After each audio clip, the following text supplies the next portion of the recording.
आपल्याला इंग्लिश बोलण्याची प्रॅक्टिस करायची असेल तर काय केलं पाहिजे? मराठीत जसा आपण विचार करतो, तसा विचार करून आपण शब्दशः म्हणजे वर्ड टू वर्ड ट्रान्सलेट करून, भाषांतर करून बोललो तर चालेल का? काहीतरी विचित्र वाक्य तयार होईल, हो की नाही? कारण प्रत्येक भाषेचा लहेजा वेगळा असतो, स्टाईल वेगळी असते. त्यानुसार आपण ती भाषा बोलली पाहिजे. मराठीत सुद्धा आपण पुस्तकात जशी भाषा असते, तसं आपण एकमेकांशी बोलत नाही. आपलं बोलणं, बोलीभाषा थोडी वेगळी असते. तसंच इंग्लिशमध्ये पण नॅचरली बोलीभाषेत बोलायचं असेल, तर काय केलं पाहिजे? मुळात आपल्याला ती गोष्ट माहीत पाहिजे. म्हणजे एखादी गोष्ट इंग्लिशमध्ये कशी सांगायची, कशी बोलली जाते, हे आपल्याला माहीत पाहिजे. आणि एकदा माहीत झालं, की ते आपण बोलून बघितलं पाहिजे. म्हणजे ते आपल्या सरावाचं होईल आणि आपल्याला बोलायला कोणत्याही रिअल लाईफ सिच्युएशनमध्ये आपल्याला बोलायला ते सोपं जाईल. आज आपण अशा पद्धतीने नॅचरली कसं बोलायचं हे पाहणार आहे, की ती गोष्ट इंग्लिशमध्ये कशी बोलली जाते हे पाहणार आणि प्रत्यक्ष बोलून पण पाहणार आहे. आपल्याला 5 मिनिट जरी वेळ असेल ना, येता-जाता किंवा आपल्या काही कामाच्या मध्ये, तरी आपण अशा पद्धतीने जर बोलून बघितलं, अगदी 5 मिनिट जरी दररोज, तरी त्यातून सुद्धा आपल्याला अगदी निश्चितपणे ठाम आणि पॉझिटिव्ह असा बदल स्वतःच्या बोलण्यात किंवा स्वतःच्या कम्युनिकेशनमध्ये दिसून येऊ शकतो. So let's begin.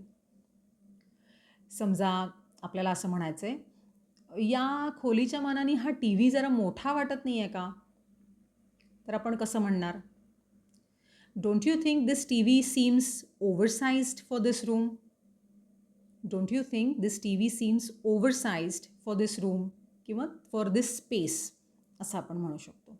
ओव्हरसाइज्ड म्हणजे त्या जागेच्या मानाने मोठा.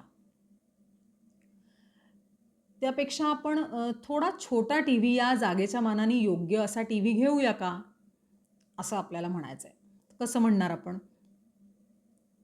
Why don't we go for a smaller one that is more optimum for this space?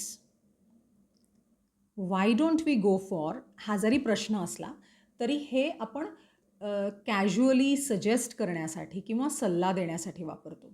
म्हणजे छोट्या-छोट्या गोष्टींमध्ये आपल्याला जेव्हा असं सांगायचं असतं, असं करूया, ते करूया का, इकडे जाऊया का, असे छोटे-छोट्या गोष्टींबद्दल बोलताना आपण व्हाय डोंट वी असं म्हणू शकतो. ऑप्टिमम म्हणजे त्या जागेच्या दृष्टीने योग्य. जास्त मोठा पण नाही आणि फार लहान पण नाही असा त्याचा अर्थ आहे. हेच आपल्याला असं पण म्हणता येईल बरं का. Shall we go for a smaller one that's more optimum for this space? Shall we हे वापरून पण आपण सल्ला देऊ शकतो. तोच अर्थ आहे. असं सुद्धा म्हणता येईल, how about going for a smaller one that's more optimum for this space? तोच अर्थ आहे याचा पण. आता हे जरी प्रश्न विचारले असतील, तरी ह्याचा खरा अर्थ आहे, आपण सल्ला देतोय. असं करूया, हे पोलाइटली सांगण्यासाठी आपण ते असं करूया का? अशा प्रकारच्या प्रश्नामध्ये वापरतोय. आपण कशा 3 वेगवेगळ्या पद्धती बघितल्या ना? व्हाय डोंट वी किंवा शॅल वी किंवा हाऊ अबाउट. तिन्ही वापरून तुम्ही छोट्या-छोट्या गोष्टींमधला सल्ला किंवा सजेशन देऊ शकता. हां, एक गोष्ट फक्त आपल्याला लक्षात घेतली पाहिजे. तिसरं जे आहे ना, हाऊ अबाउट त्यानंतर नेहमी आय-एन-जी फॉर्म येतो. कशाचा? व्हर्बचा. त्या वाक्यातल्या क्रियापदाचा. एक उदाहरण बघूया. तिन्हीचंही बघूया. समजा आपल्याला छोटंसं उदाहरण मुद्दाम बघूया. आपल्याला म्हणायचं की आपण बाहेर जाऊया, असं आपल्याला म्हणायचं आहे. तर आपण काय म्हणणार? व्हाय डोंट वी गो आउट? म्हणजे आपण बाहेर जाऊया. किंवा शॅल वी गो आउट? तोच अर्थ आहे त्याचा सुद्धा. किंवा हाऊ अबाउट गोईंग आउट? आता इथे आपण हाऊ अबाउट गोईंग आउट म्हणलो. पहिल्या दोन्हीमध्ये गो आउट आणि तिसऱ्यामध्ये going out. So why don't we ह्याच्यानंतर नेहमी आय-एन-जी फॉर्म येतो. हे तिन्ही आपण इन्फॉर्मली बोलताना, खूप औपचारिक बोलताना नाही, इन्फॉर्मली म्हणजे अनौपचारिक पद्धतीने बोलताना, कॅज्युअली बोलताना आणि छोट्या गोष्टींबद्दल सल्ला देताना आपण अशा पद्धतीने वाक्य तयार करू शकतो. आपल्या आजूबाजूच्या सिच्युएशननुसार तुम्ही वेगळ्या पद्धतीचा सल्ला हेच एक्सप्रेशन्स वापरून करून बघू शकता, ट्राय करू शकता. म्हणजे उदाहरणार्थ वाय डोंट वी आस्क पुढे जे काही तुम्हाला म्हणायचं आहे ते वाक्य. वाय डोंट वी आस्क किंवा why don't we try something something किंवा shall we ask, shall we try पुढे जे म्हणायचं आहे ते.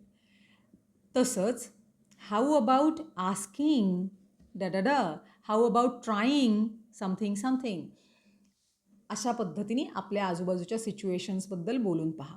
शक्य नसेल आत्ता तर कमीत कमी आपण जे एक्झाम्पल्स बघतोय ना इथे ते तरी बोलून पहा. म्हणजे मग ते आपल्याला सरावाचं होईल आणि बोलताना ॲक्च्युअली एखाद्या सिच्युएशनमध्ये बोलताना आपल्याला हेजिटेशन होणार नाही, म्हणजे संकोच होणार नाही.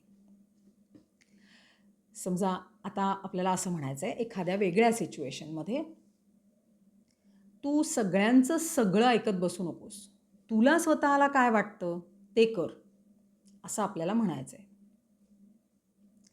कसं म्हणणार आपण?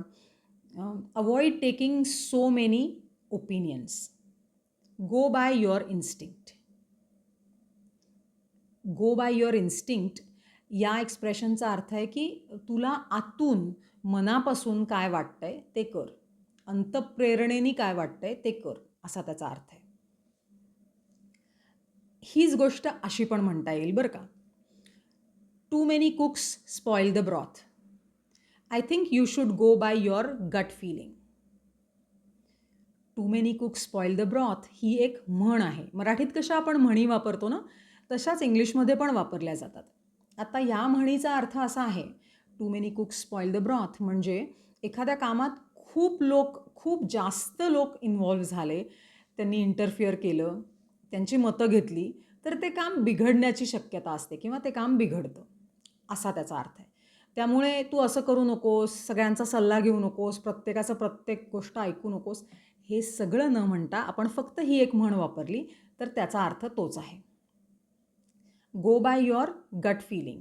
गट फिलिंग म्हणजे आपल्याला आतून जी गोष्ट वाटते मनापासून, त्याला आपण गट फिलिंग म्हणतो. अशा पद्धतीने आपण ही गोष्ट बोलून बघू शकतो. मगाशी जसं मी म्हणलं तसं आपल्याला अगदी थोडा वेळ असेल तरीही आपण 5 मिनिटं जरी असतील तरी आपण प्रत्यक्ष बोलून बघितलं ना तर आपल्याला सराव करण्याच्या दृष्टीने चांगलं सोपं पडेल. आपण जेव्हा व्हिडिओज बघतो आपल्या इंग्लिश बोलण्याच्या बाबत म्हणते आहे, जेव्हा आपण व्हिडिओज बघतो कोणाचेही असतील, माझे असतील, इतर कोणाचे असतील, जरूर पहा. पण प्रत्यक्ष वापर केला ना तर आपल्या वागण्यात, आपल्या बिहेवियरमध्ये, आपल्या कम्युनिकेशनमध्ये आपल्याला फरक दिसेल. नाहीतर काय होतं, आपल्याला खूप समजतं असं वाटतं आणि खरोखरसुद्धा समजतं, पण प्रत्यक्ष बोलण्याची वेळ आली की आपली गाडी आहे तिथेच राहते. तर असं होऊ नये म्हणून ही आपल्याला एक सजेशन आहे.